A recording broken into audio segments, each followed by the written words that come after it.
Hey guys, this is Kat. I came here today to talk to you about initiation, and I'm sat in front of my meditation altar right now. Thought it would be a good place to do a video that is about one of the more ceremonial things you may go through in your spiritual lifetime as a pagan or as a witch or as a Wiccan, or perhaps as some other type of spiritual path. I'm not sure exactly what you're practicing if you're watching this video, but I am a practicing Wiccan, and I'm currently part of a group and a tradition where you become initiated when you essentially are personally and by others in the group deemed to be ready to become a first degree priestess or priest. But before you get to that point, you go through the process of, number one, becoming a dedicant, which is in its own way sort of an initiation process, and secondly, becoming a neophyte, which is being a priest or priestess in like official training, where you actually have access to oath-bound information within the tradition, and where you also undergo a lot of personal spiritual development between yourself and the mentor that you are working with, who is someone who is already a level or two further advanced on the path than you within that group. So that's the process that I'm already in. I'm right now kind of in between being a dedicant and becoming neophyte. So I don't as of yet have access to oath-bound information within my group's tradition, but I do actually already perform numerous rituals. Sorry, my son is playing near me and he's just really having fun making noise. I do perform lots of rituals for other people within a student group environment, and I also do a lot of stuff on a solitary basis. So I'm very, very used to and comfortable with myself on a magical level, and I've already done a lot of self-development, but there's still so much more that I'm going to be doing before I become initiated. And in some traditions you might become initiated more towards the beginning of your path or towards the beginning of your relationship with that coven or group. It just depends on the group. Sorry, I had to pause the video and go and get my son for a minute because he really wanted to be held. So anyways, I am not actually an initiate yet in my tradition. However, in some groups or covens, you would become initiated almost immediately and then begin learning about how to do a lot of ritual related things within your group, and maybe then you would start your journey of personal development and discovery on a spiritual level. Really depends on the group.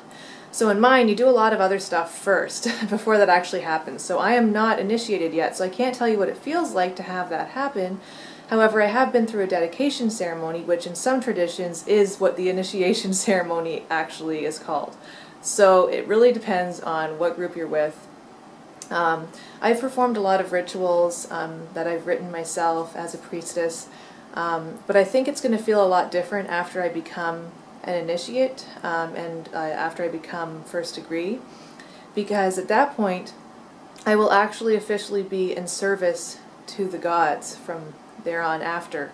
And right now I am simply someone who, you know, enjoys having a connection with the deities that I've already been learning about, and you know, there isn't really any responsibility, any official responsibility placed on my shoulders in terms of you know, representing myself or guiding or mentoring anyone else within my group. But that will become something that I'm expected to do after I become an initiate. Like, I will not only be in service, official service to the gods, and have that responsibility and accountability upon me, I will also have access to oath-bound information that it will be part of my role to impart to others who would eventually become my students.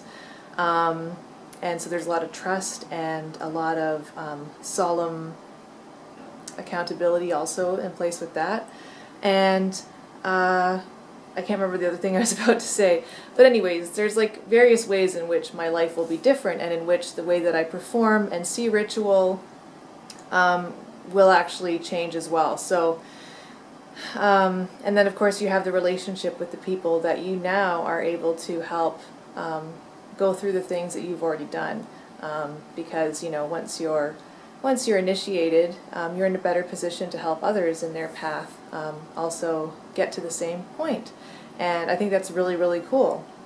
I know that the priest that actually teaches and mentors me right now, he actually says that becoming the teacher, you know, after your first degree or second degree or whatever, that is when you begin to have some really amazing insights and revelations about things, because through teaching, through your own process of putting into words and communicating and helping others to learn, and also hearing them tell you how they see their path, will really change and expound upon your own spiritual journey and your own internalization and way of expressing your different, you know, magical abilities and your relationship with the deities and how you see everything, essentially. So the initiation process, like, kickstarts all of that. And I really can't wait to get to that point. And I would love to make a video to tell you about how it feels, but I just can't do it yet. I can't tell you how I see it until I know how it feels. But I do see it as something that will be very profoundly powerful. I've always been someone, like, my family has always been very celebratory about life, and I think there's certain things in life that you really need to let be special, and your spiritual path, your spiritual growth and development is definitely one of those things. And to have an initiation process, especially even if you're a solitary practitioner, to be able to have someone else facilitate that for you, even if they're simply initiating you into your own path and helping you to do that, is a really beautiful thing that is really hard to put into words. So yeah, anyways, my son's getting a little frustrated, so I gotta cut off this video now and give him some love. So thank you so much for watching my video, and have a great day. Bye! Say goodbye, Jiraya. Say goodbye, Jiraya.